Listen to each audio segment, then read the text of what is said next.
Hello, everybody. It looks like we're live.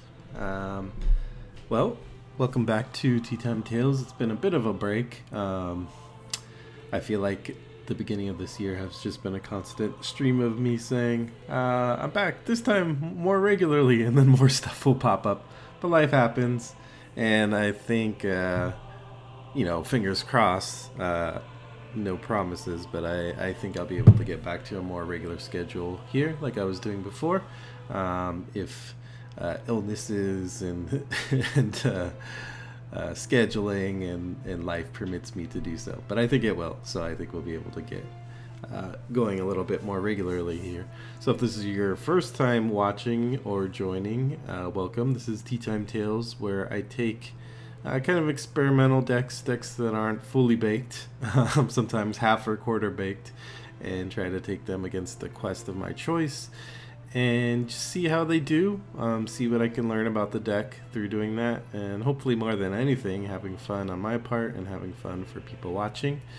I try to keep it relatively short within the span of a lunch break. Or a tea time break. I am drinking a Jade Citrus Mint tea today, which is pretty good. Hopefully my tea sponsors will come through at some point. That's a joke. No one is going to sponsor this show. Let's see what else. I always reserve the right to scoop if I think it'll be worthwhile to save some time, since it is a more compressed time. I want to make sure I get my full gaming's worth and experience worth. So if things are not going well, I will scoop. Although that doesn't tend to happen too often, because by the time it gets to that point, time is usually already up. But we'll see if things go wrong early, then I will do so. Mistakes will probably be made, because yeah, this is Lord of the Rings, the card game, and mistakes happen, especially when you're streaming. But if you're watching along, you can point those out to me, or point them out to me later if you're watching on YouTube. I think that's about it. Hey Stokes Book, thanks for joining.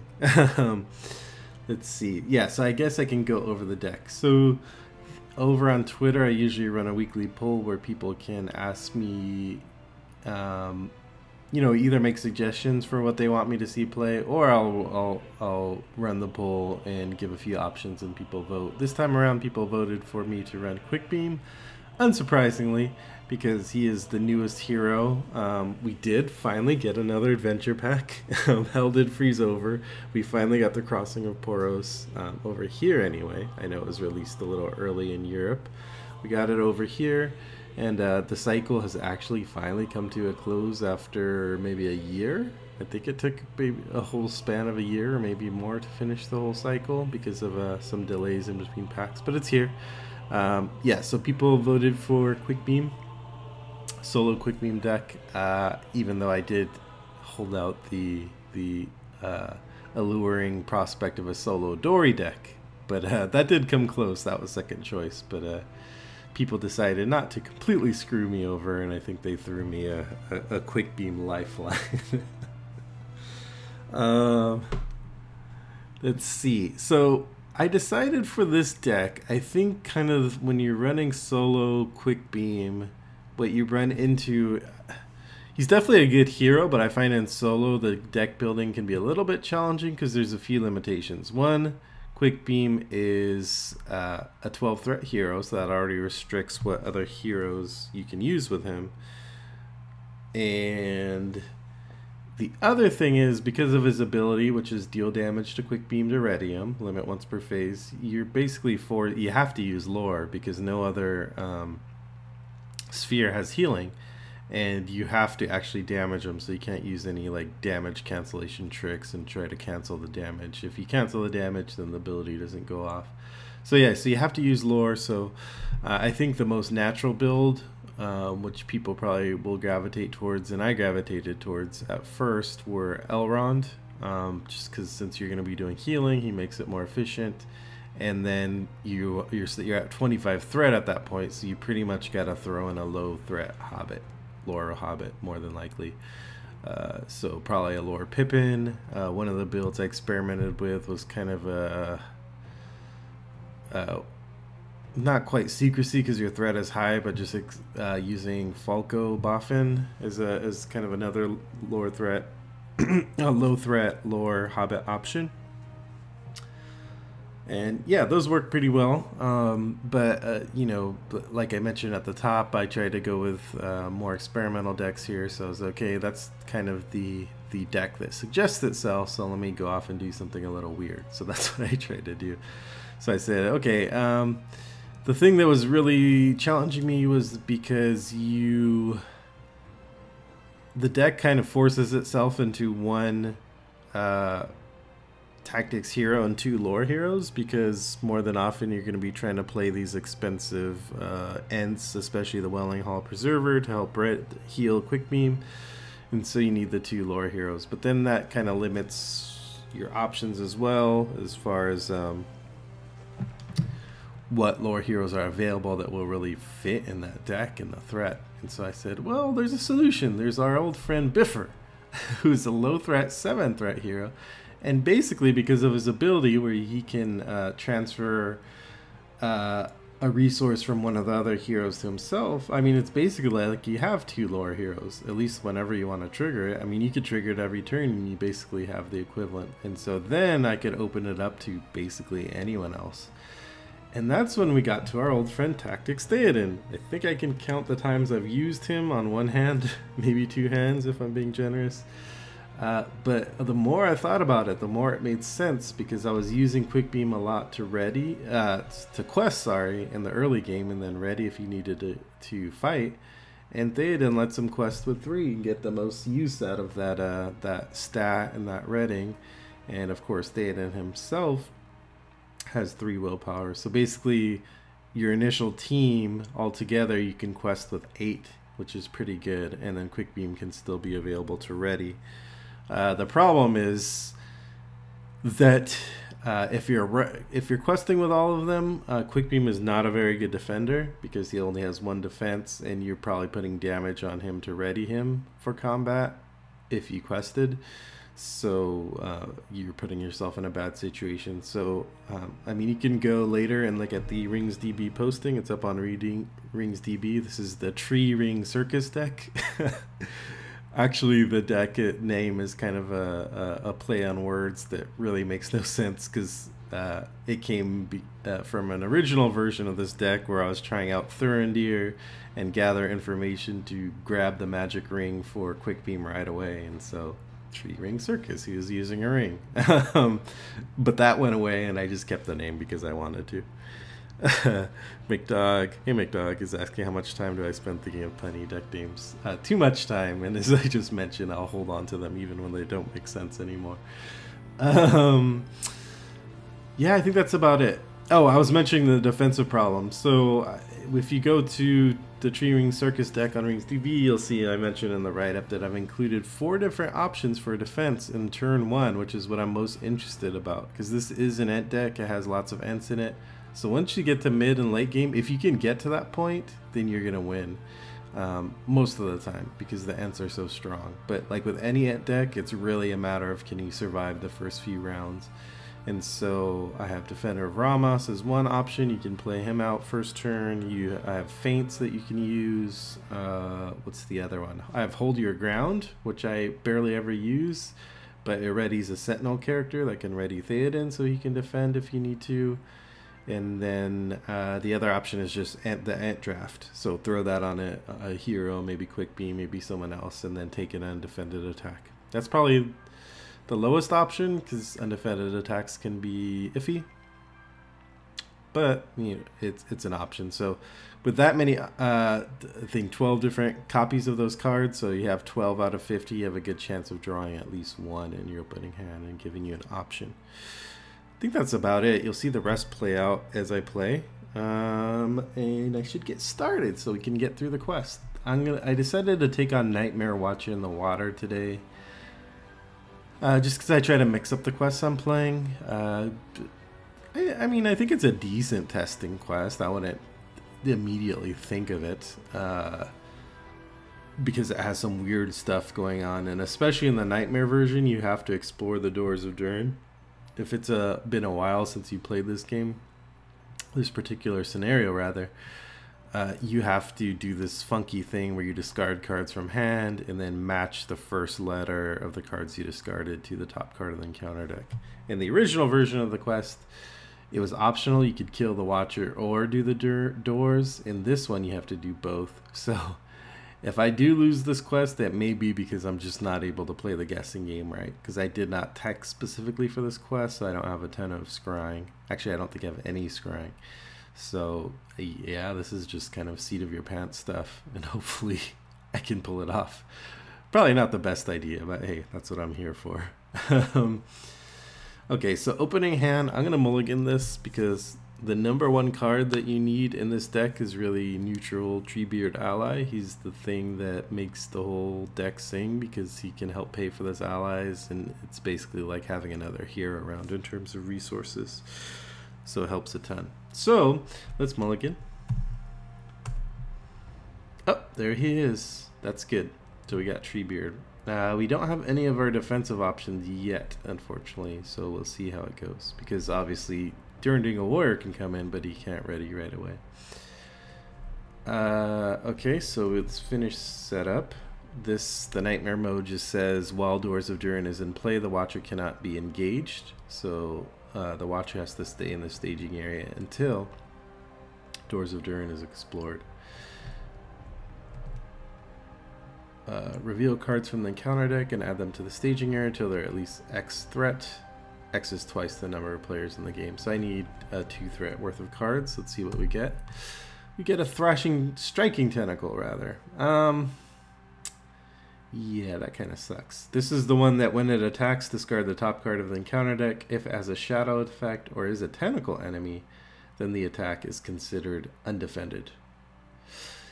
Yes, and all the thing about this quest is all the tentacles, except for some of the new Nightmare ones, have low engagement cost. And I start at 31 threat anyway, so stuff is coming down. So I'll have to think about how to deal with that. If I draw 2 tentacles, I mean, that might be all she wrote at that point, and I'll scoop. So we'll see. That would be fun. Okay, let's draw with Daron's Ruins. Okay, I got some options here. I think I'll probably discard the Durandingle just to give myself the most options. That's the one duplicate in hand. I want to save one. Let me just look at the stats on this thing. I want to save 1 resource for... I'm going to save 1 resource for Treebeard next turn. I definitely want to play Treebeard. I want to kill this guy this turn. So I can play 1 thing. Actually, I think I might play Captain of Gondor on Theoden, which when I engage this thing will bump him up to 4 attack and 3 defense. So that'll give me some options about how I want to handle this thing. In terms of questing, 2/2. I think honestly I'm just gonna send Biffer.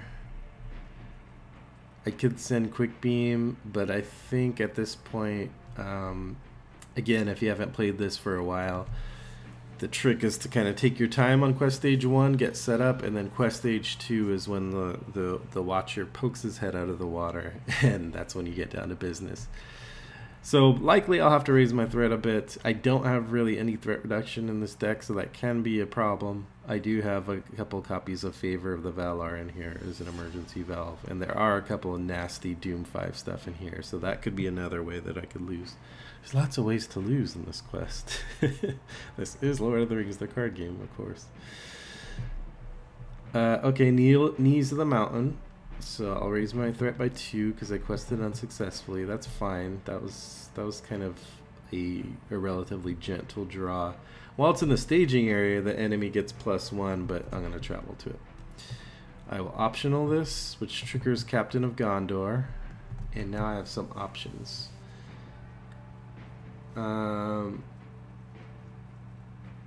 So when it attacks, you discard the top card of the encounter deck.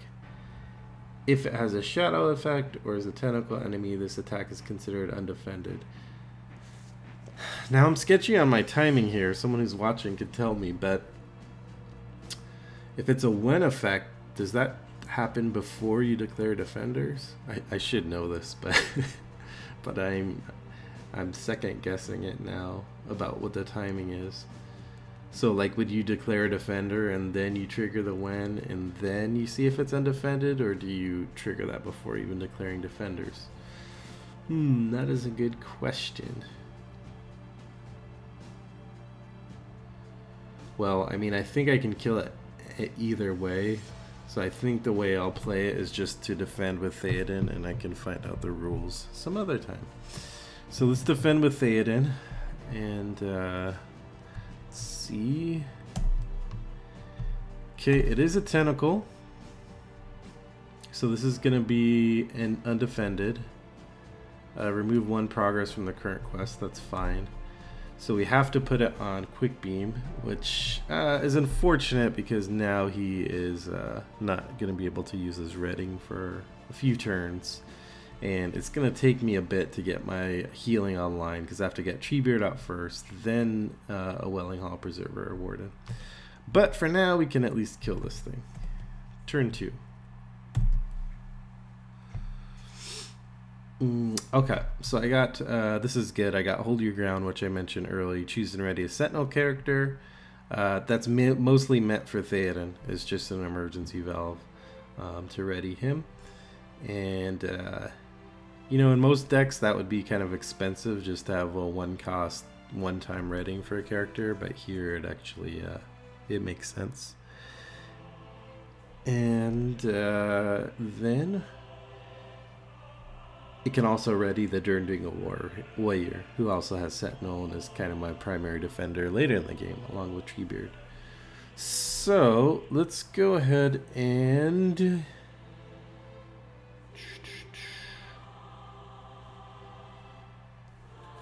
how do I want to play this? Let's go ahead and play Treebeard, obviously, but I have to decide who I want to keep the resource on. Probably Lore is the bigger need right now to get those healings out. So let's play like that. Treebeard comes out, and then we have 1 left on Biffer. Yeah, and away we go. Although I could have 1 left potentially for Theoden in case I need it, but you know what? I think I'm just gonna go like, I'm gonna keep my decision here. Ransom Man, when he said tentacle, I automatically thought autofail. Wrong. Different game. Yep, different game. Although these tentacles can be an autofail sometimes too. Chris is wondering how much I tailored this deck to get through Doors of Durant. The answer is exactly 0. So as I mentioned, this could be a very poor decision to play this quest. As much as I do know is there are a lot of S's. I think S is the biggest letter, and T, and I have no idea even how many S's and T's I have in my deck. But I will keep it in mind as I play, so if I do get a card with a S or a T, then I'm probably going to keep that in hand and hope for the best. So yeah, McDog is mentioning I could just leave it on Theoden and then pull it over with Biffer later on the turn if I needed. You know what? That's actually a good point. Good catch, McDog. Yeah, that's one of the great things about Biffer is he provides so much flexibility. So I do have a location to clear. There's 0 threats, so I'll at least send Biffer. Oh boy. I think I'll send Theoden for a total of 5, and then if I need to ready him, I can. This is Stagnant Creek. Discard the top card of the encounter deck. Oh, this is a nasty one. If the discarded card is a tentacle enemy, I both have to add that and raise my threat by 5. I totally forgot about that card's existence, but that's like the ultimate punch in the you-know-wheres. Okay, so it's not a tentacle enemy. I get away with it there. That's 2 progress on Knees of the Mountain. Okay, next round. I do want to worry about location lock a bit. But once the deck gets going, I should be able to get some questing power going, as long as I don't let it get too out of hand. Durin's father, good, it mentions nice to see a Quickbeam deck this time, and also a quest I just analyzed. Yeah, if you can go check out Durin's father's blog, where he is going through a lot of these quests and kind of giving an in-depth breakdown of how they operate. Okay, let's see. We're up against 3. We got our tribute resource. We got some options here. Oh, I forgot to pull over the resource from Theoden at the end of the round, which I would have done. I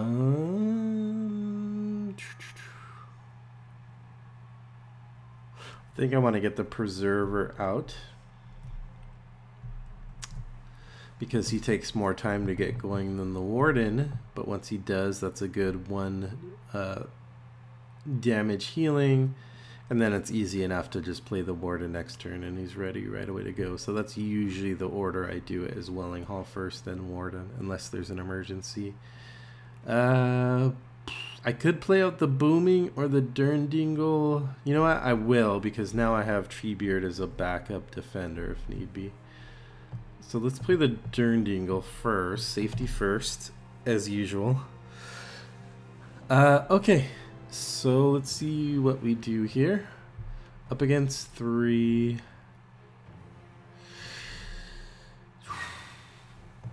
Definitely going to send 5 at least.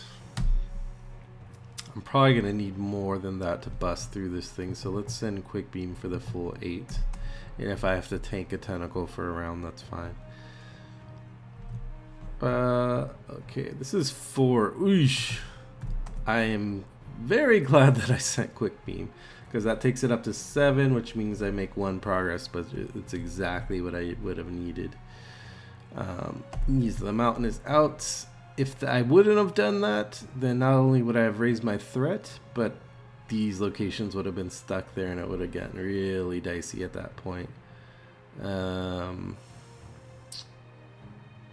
This guy actually takes some time to get out because you can only put 1 progress token at a time, so I think I'm going to go to Stagnant Creek first, even though Perilous Swamp has a higher threat.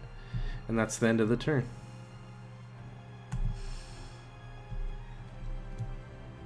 Thor's map is good, although I don't remember if there's any locations in here. Again, I mean, it's been a long time since I played this one. I did test it out once with this deck, but I don't remember if there's any travel cost stuff in there. So I think I might keep it in hand, actually, unless a nasty one pops up, or more than likely it does have a T, and I know there's at least a Thrashing Tentacle in the deck, which could be a potential match for Doors of Durin. So I will probably keep that in hand. Okay, we got some options now. I think let's start getting the Ent army out. Let's get Booming Ent out. Although I could, oh, and there should be 1 healed off of Quickbeam.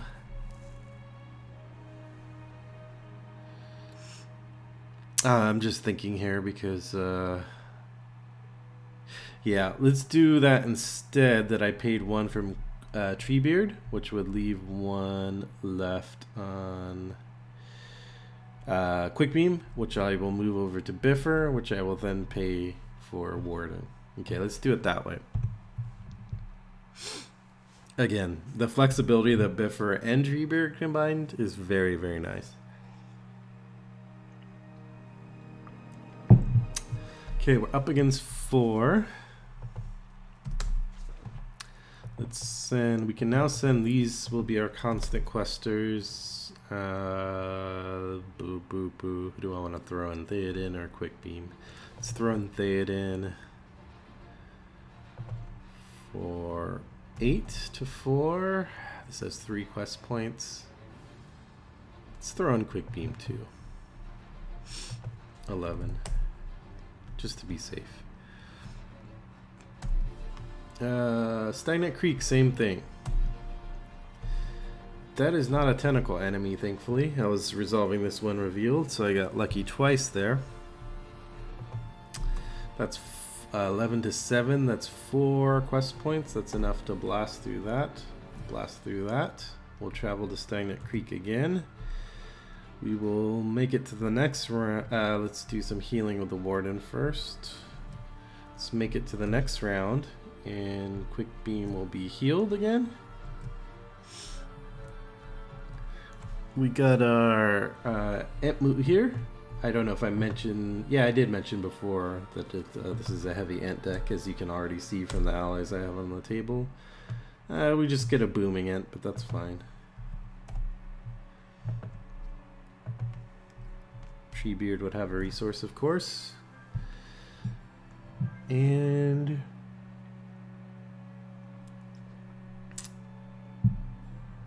let's see.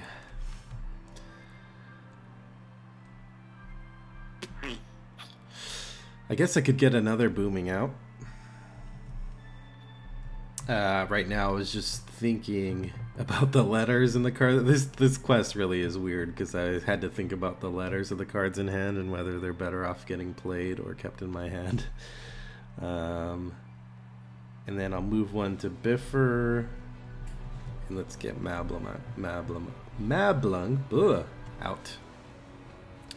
So it's looking like a pretty good board so far. The question is gonna be, can I get through those doors of Durin and escape the really, really nasty stuff and then counter deck? So let's see. Let's go with 5. Let's go with 7 from Mablung. Let's throw in 3, which takes us to 10 to 4. Should I send more than that? Yeah, I probably should. Let's send in 13 to 4. That might be too much if and put a bunch of progress, but I won't quest through at least. Yeah, so this is gonna go on. It doesn't matter. This is attaches to a hero. That hero cannot exhaust already. If at the end of the round you discard the attached hero from play. So this is where it's very nice to have Quickbeam's Redding available. Imagine if I didn't, then I wouldn't be able to trigger that combat action to exhaust the hero I control without Tentacle to discard it. And then basically that hero would be toast. Knowing this card exists, I was able to quest with Quickbeam knowing I can ready him if need be. So this is a case where I do full progress. That's, oh boy, that's 9. 1, 2, 3, 4, 5, 6, 7, 8, 9. 7 out of 13. I can travel to the swamp now. Make my life easier. During the combat round, I will damage Quickbeam and exhaust to discard Wrapped, saving Biffer's life. Some good old tree versus tentacle action. Let's exhaust the Warden. Let's ready up, which will heal Quickbeam. If you didn't catch why I'm healing him, that's from the Welling Hall Preserver. Oh, we also got Yorth. I'm not even sure if I need her healing right now, and I do not remember if there are any eyes in the encounter deck, but there might be, so I think I'll hold on to her for now. That's a resource for Quickbeam. Nothing really to play right now. Let's just keep trucking. 3, 5, 7 to nothing. This thing has 2 quest points. That should be sufficient. Discard all 3 resources from each hero. Oh, there goes those resources. That sucks, but I wasn't paying for anything. And guess what? Treebeard is immune to the cold. That's 7. 1, 2, 3, 4, 5, 6, 7. And I am 1 short of progressing. Ooh boy, so we might see some Watcher action shortly here.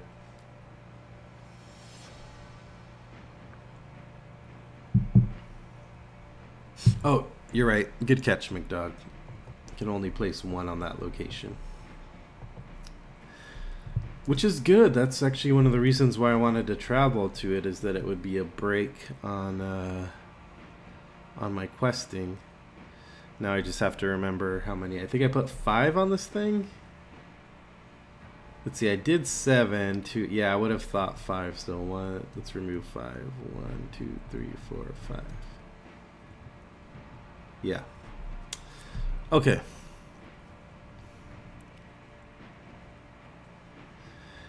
Durin's father is mentioning ill purpose is one that starts with an I. Not sure if it's in the Nightmare Encounter deck though. I don't remember. I believe it is. I'm pretty sure it is.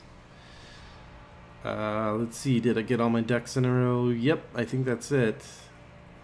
So that takes us to next round. Quickbeam is fully healed.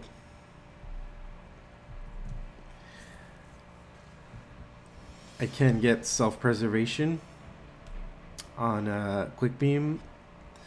Again though, which I might do normally, but this is a case where that S is worth its weight in gold. There are a lot of S's in that encounter deck, so I might want to hold on to self-preservation for that. Because at the moment, the healing is pretty good right now. Especially if I get, I can get Yorth on the table eventually if I need to. I'll probably draw another Welling Hall, hopefully, fingers crossed. Although card draw has kind of stalled out at the moment. Okay, so let's do 3, 5, 7 to nothing again. I could probably do less than that. So let's do less. Let's do 5 to nothing. That way, even if I draw a 4-threat one, that'll still plow through the location. Okay, so this is a 2-threat thrashing tentacle, which means I'll do 3. 1, 2, 3. Refresher on the Thrashing Tentacle. When it's attacked, discard the top card of the encounter deck. If that card is a shadow effect or is a tentacle enemy, deal the damage from the attack to one character an attacking player controls. So the trick in this quest is really managing those weird tentacle effects, which is one reason why I like this quest. Especially the Nightmare version has ramped up the difficulty to match modern decks in the card pool. Because they're not as vanilla as some other enemies can be. Like, these effects are really weird that you have to think about how are you going to attack them, who you're going to attack them with, that I think adds a lot of flavor to the quest. And I'd like to see some future quests do that kind of thing as well, that really play with how you're able to attack them. So we're going to optional that one so Theoden can get his little bonus. As far as defense goes, I mean, it probably doesn't matter. I guess I'll defend with Treebeard.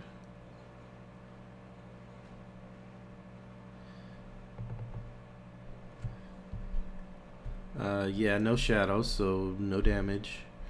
I was considering defending with Duranding Award just to get a damage on him to pump up the Booming Ents for later, but I can worry about that later. So what I'm going to do here is, it only takes 3. I'm going to... I don't want to do this.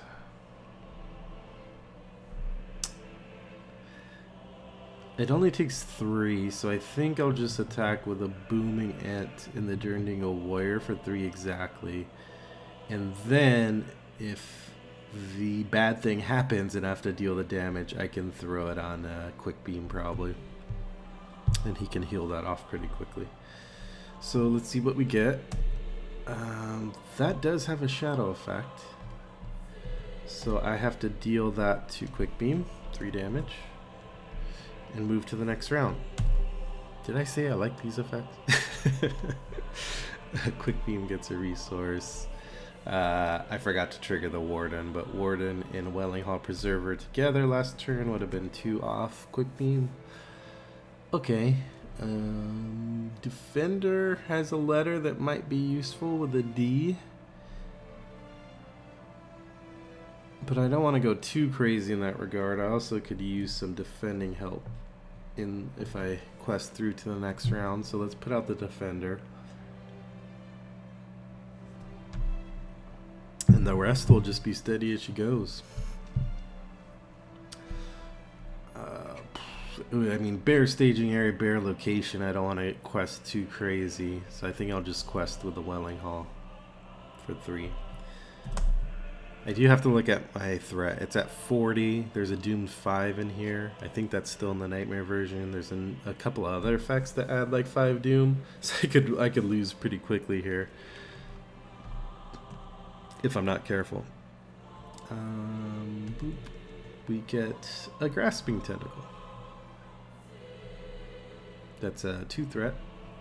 So I make 1 progress. Probably gonna think about advancing pretty soon here. Grasping Tentacle will come down. This one, when it's attacked, same thing. Discard the top card if it's a shadow or a tentacle. Then it gets attached to the attacking character as an attachment that basically lowers their attack and defense to 0. Now the trick with this one is attacking with someone like the Warden of Healing, who their attack or defense doesn't matter, so that if it goes through, or even like Mablung, and they get that tentacle attachment, it doesn't matter. With the caveat that there is an effect in this quest that deals 3 damage to a character with a tentacle attachment, or there's a shadow effect if you're defending with a character with a tentacle attachment, they just straight up get discarded. So you have to be careful about who you put these tentacle attachments on.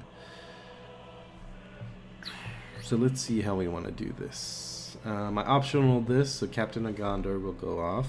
They have the same engagement cost, so we'll just give them both a shadow. And we'll defend. If I'm going to be taking on the Watchers soon, I do kind of want to get some... McDog is asking if those must be specific to Nightmare. Yeah, I believe both of those are, actually. They tried to up the ante on the tentacle attachments, which is pretty effective in just making them more meaningful, so it's not just like half your party has tentacles and you don't care. I'm wondering about putting a damage on Durand-Eagle, like I mentioned before. If I'm going to be taking on the Warden soon, it would be nice to...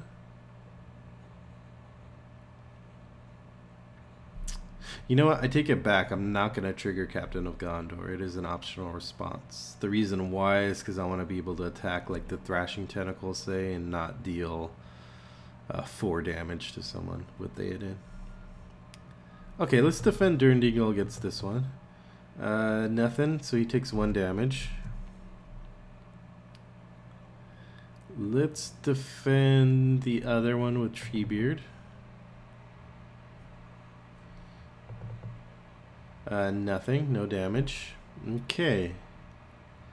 Now let's play a little game.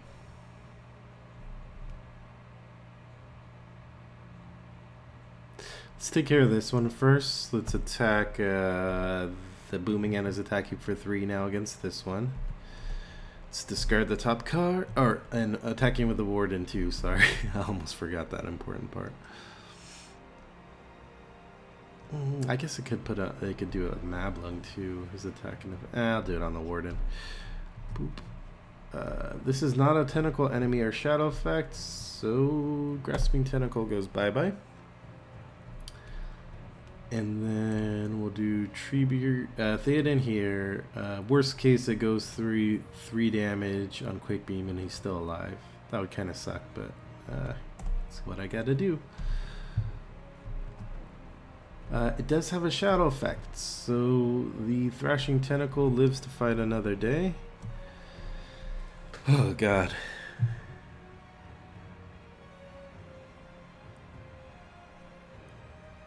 Oh yeah. Good catch, Stern's Father Booming is actually attacking for 4 with Quickbeam and Durand-Eagle, which is good. But that's a good reason not to attack the Thrashing Tentacle with him. So the Thrashing Tentacle lives another round. It's a really stubborn one. Next round, I will heal 1 for Quickbeam. I have a Boomed and Trumpeted. I really hope there's a bee in the encounter deck because I got plenty of bees going around. Although those will be useful for the Watcher. Again, it would be nice to put the self-preservation on Quickbeam here, but that S is... yeah, I'm going to hold on to that. Okay, what now? There's a good chance that worst case scenario, I quest through, I reveal a tentacle, I'm faced with a watcher. Although that's probably just going to be in the staging area.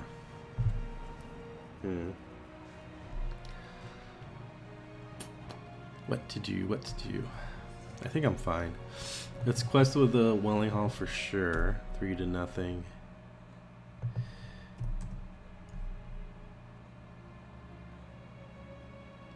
I'm kind of wondering if I should just get down to business taking on the Watcher soon.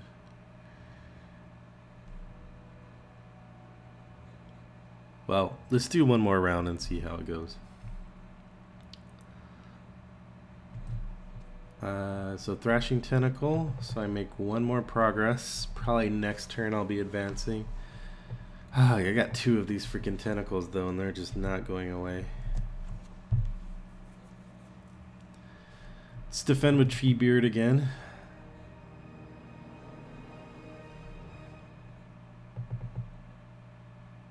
Oh, well, I'm happy to see the Disturbed Waters go. The Doom 5 as a shadow. No damage on Treebeard. Let's go ahead and heal up. Durndingle and Quickbeam, because I'm going to go ahead and defend with the Durndingle again. Nothing. So that's 1 damage to the Durndingle. Now let's do this thing. 4 attack Booming Ent. Sorry, this is that one. That's not the one I want to attack for 4 with. Let's attack for 3 with Theoden. Well, I got a problem here now that... Is this to a hero or to any character? It's a character, huh? It still kind of sucks if I have to kill someone to satisfy that. I mean, I could put it on Theoden. I need my Ent drafts at this point. It's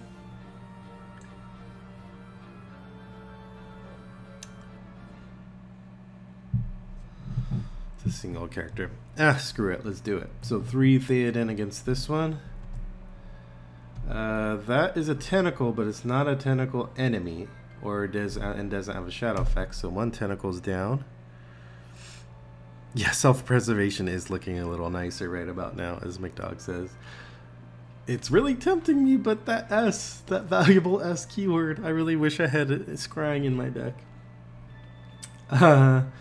Okay, let's do, oh boy, 1, 2, 3. I'll hit 3 on the nose and try it again. Ooh, that's a shadow. Let's put that on, who do I want to put that on?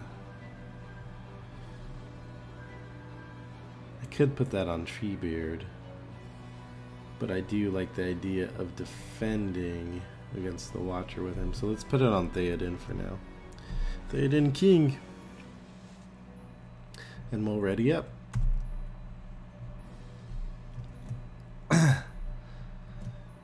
Okay, not knowing this other self-preservation was coming, I will heal 1 from Quickbeam.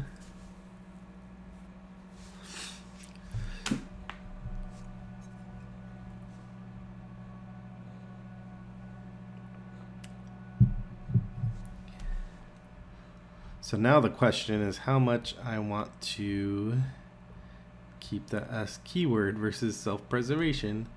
Oh boy.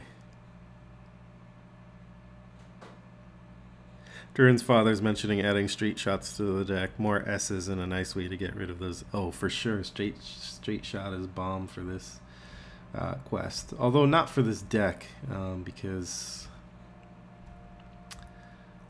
yeah, there's just... I mean, the deck in general, but just because there's not... it doesn't quite fit.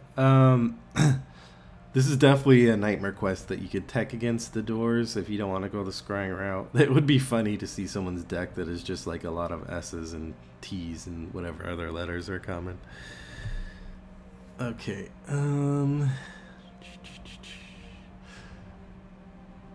Do I play the remote? I do have a Remnant of War in here. As far as weapons goes, which can go on Theoden, or I also like putting them on the defender to make him a better defender.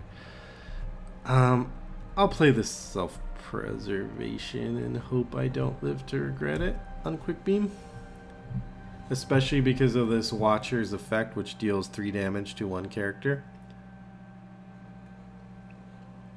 If I have to deal with that for a while, self-preservation will help a lot.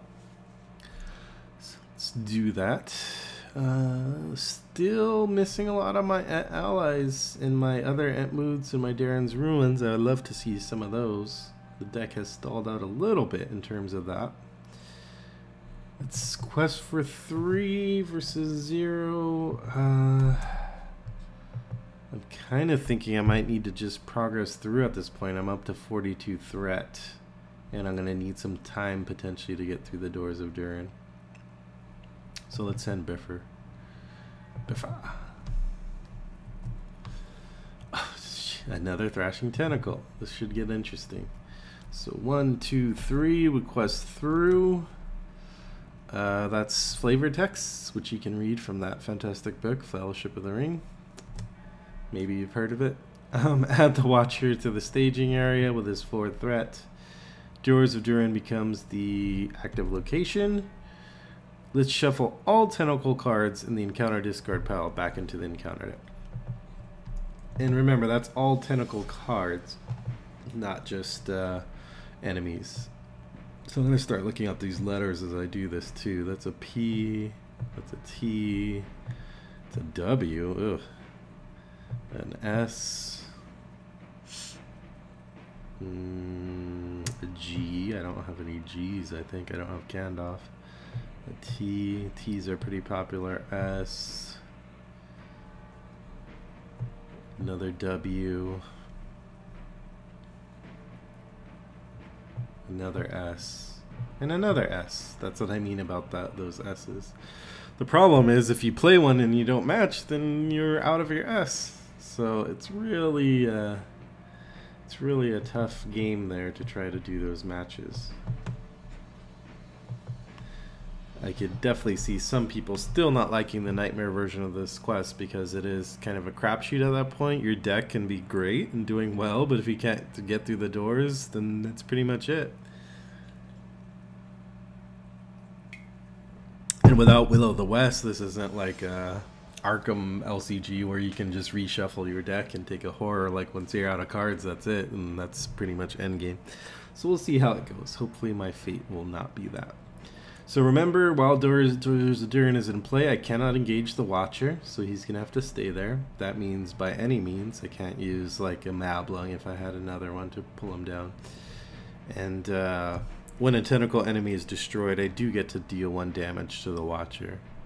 So I guess in theory, you could just cycle through the tentacles and deal 21, kill 21 tentacle enemies until he's dead. Oh, that would be quite the game.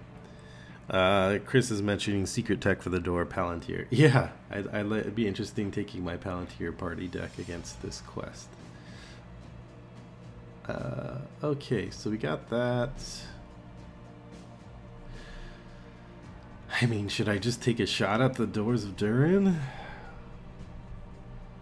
I think I have to. I might as well. So I'm going to discard my S. And T. I think those are the main letters that will help me here. And hope for the best. Everyone cross your fingers for me. Oh, I'm so nervous now. So I remember I need the top card of the encounter deck to be an S or a T. Survey says. And this is an action, so you can trigger it at any point, remember? So this would be like the action window and the travel phase or whatever. Boop. It's an ass!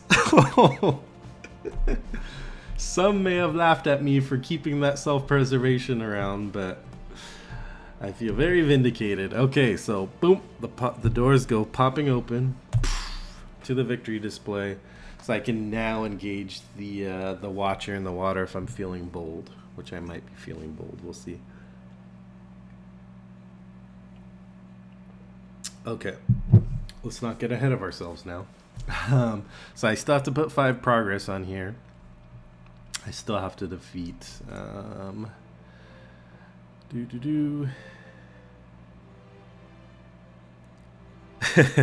speak friend and enter. Yep, I found the password. So if the players have at least 3 victory points and defeat the stage, they have won the game. But the Watcher in the Water changes, Nightmare card changes that, so you have to have both Doors of Durin and the Watcher. So this guy will come for sure. The Watcher, I think I'm gonna engage him. Yeah, McDog is mentioning you'll reveal 2 Doom 5 cards and be done. Yeah, that's actually what I'm afraid of, which is why I think that I'm going to probably engage him this turn, because at this point, with how high my threat is, and I haven't seen any of my 2 copies of Favor of the Valar, which are my 1 escape valve, that could definitely happen. So better to get out sooner than later.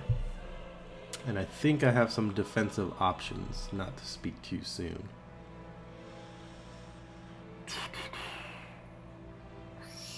So, trying to decide how I want to. I'm also probably not going to care too much about killing these thrashing tentacles, because they're more trouble than they're worth right now in terms of dealing damage to myself. Like, I feel like they're just saying to me right now, why do you keep hitting yourself? Why do you keep hitting yourself over and over? So I think I've had enough of that game. I think I'm going to concentrate on the Watcher. So, all that being said, step 1, let's get some shadow cards out. Step 2, I think I'll defend the Watcher with the Defender of Ramos, just because I'm pretty sure there's a +3 attack, which would annihilate my Treebeard, which would suck. Yep. So Defender of Ramos dies. Yeah, McDog, Thrashers are just schoolyard boat. They're just giving me swirlies in the water outside of Moria. Over and over. Okay, let's defend with Treebeard since he has some redding available. Yeah, and another good point, Durin's father, I shuffled a bunch of tentacle enemies back into the encounter deck, so the chances of me hitting successfully are low. Okay, so no problem there. And I think let's defend with the Durndingle Warrior. And I have a good reason for that. Okay, so that will just be 3-2. And the reason being, because then I will play Boomed and Trumpeted, which will give it +3 attack. So let's see what we muster. We got, oh, this should have triggered for optionaling the Watcher in the Water. So that's 4, that's 8, that is 12. Let's ready up Treebeard so you can have some of this. 16 with Treebeard, or what are these guys sitting at? They're at 4, so 20 with Booming Ant, 24 with the other Booming Ant, and 25 with Mablung. 25 minus 7 is 18, yeah? 25, 7, yeah, 18 damage on the Watcher. Someone can check my maths.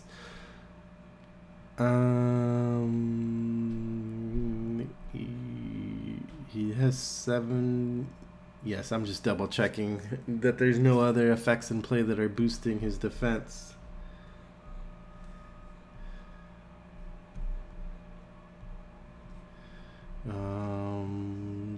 So 18 out of 21, so hopefully he will be dead next turn, if I can survive. So we might as well trigger self-preservation. He might as well trigger one here for Durndingle and one here for Theoden King. And then we'll move to the next round. This doesn't trigger this damage from the Watcher because it's only while he's in the staging area. Yep, so we're ready to go. Boom. There's our Ant Draft, which I will play on... Ooh. I think I want to say Treebeard because I think...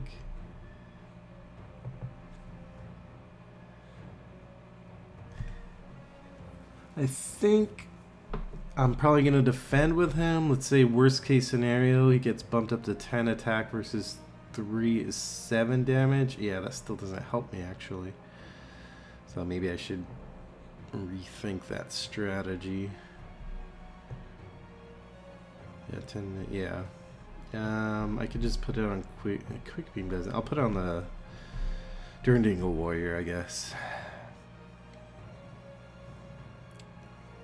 Okay, so we got nothing on the staging area. We do still need to do 5 progress if we want to win. So let's do 3, let's do 5, and let's do 8. This Quickbeam can always ready if he needs to. This is a choking tentacle.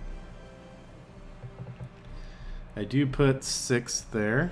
So if I can survive this and put the damage I need on the Watcher, should be able to win.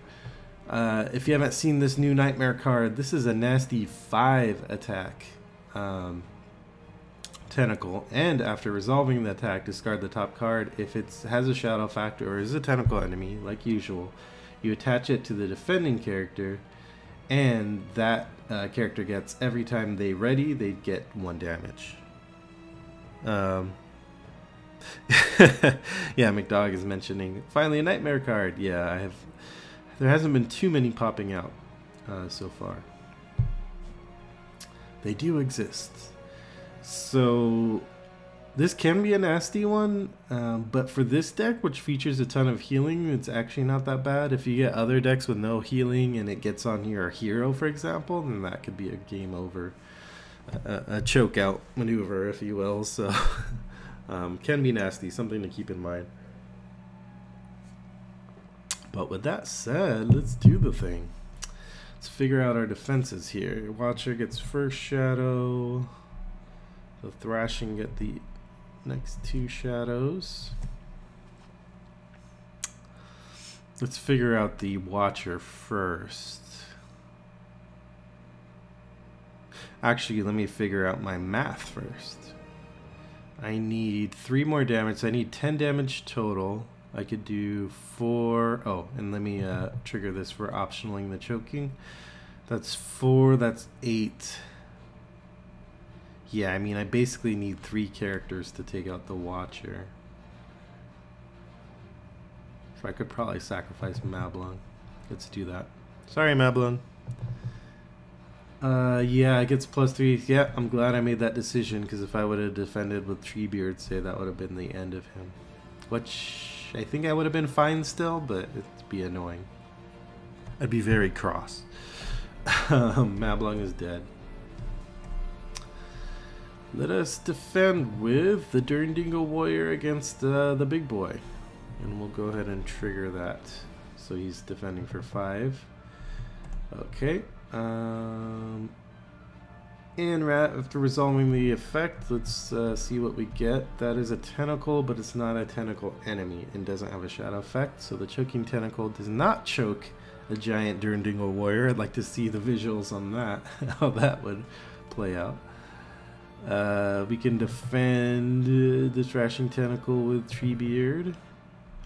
Nothing.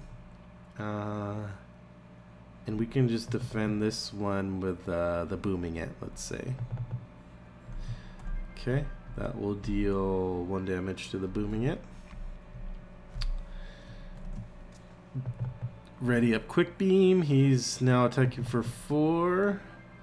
Theoden is attacking for 4. That's 8. And this one is attacking for another 4. That's 12 to 7 is 5 damage. 1, 2, 3, 4, 5. That's it. Put him in the victory display. Got 5 progress. Got the victory points I need. And that ends the game with a victory. Alright. So thanks for joining me for this one. I think this quest, kind of doing my usual thinking about the deck as a whole and what I've learned. This quest is kind of a good fit for this scenario because it tries to hit players with a lot of damage, which end decks and healing decks are designed to counteract. The threat is the main thing. If I can avoid the threat, then I'll, be able to win. The key thing about how the deck operates, which you kind of saw, is the diciest part of the game is the first couple turns, which is why I include all those defensive options like hold your ground. I didn't use it, but it's nice to have it. I also have Feint in here. The Defender of Ramas is a good early game play if you don't have any other options. As far as other quests, I tried this against a variety of quests. I think it can do well against some of the newer quests. But like a lot of end decks in general, it is vulnerable to fast quests. So I just wanted to see how it would do against Racer across Harad, and it did not do well. Just too much pressure, too fast, asking it to do too much too fast.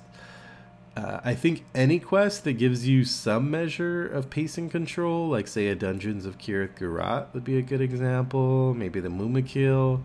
Anything that lets you have at least a few turns, I'd say a good 4 or 5 turns. I think that's about what it was for this quest, is when you start getting to the point where you feel like you're in control. When you have your Treebeard and your Welling Hall Preserver and your Warden of Healing, a couple of Booming Ants. What's on the screen right now is pretty much kind of a good minimum setup. And pretty much I rounded out the deck with options just to give you kind of backup plans. So yeah, I'm not sure about like the top tier hardest of the hardest quests, especially ones that hit you early, how it would do. But overall, I like the deck. It's a fun deck to play. As the game goes on, you kind of use Quickbeam's ability less and less because you have the other Ent allies there that pick up the slack, but Quickbeam's ability is really useful in the early game, especially to give you that foothold that you can quest, you can damage them, you can attack, and then it's also especially useful, like we saw with the Wrapped earlier, that just having on-demand reading for other kinds of effects is useful. Maybe there's a travel cost of a location where you have to exhaust a character, and Quickbeam can handle that. So yeah, find the deck on RingsDB under Tree Ring Circus. Give it a like, a favorite if you're so inclined, or try it out yourself and let me know how it goes, or if you made any tweaks to use it against kind of the top tier hardest quests in the game. But overall, it's definitely it's a pretty good, pretty strong deck. Again, like I said, if you have some time to build it up a little bit.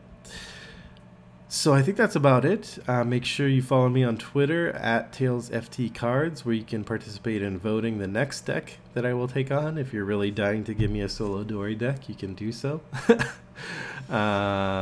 Make sure you follow my Facebook page, Tales from the Cards.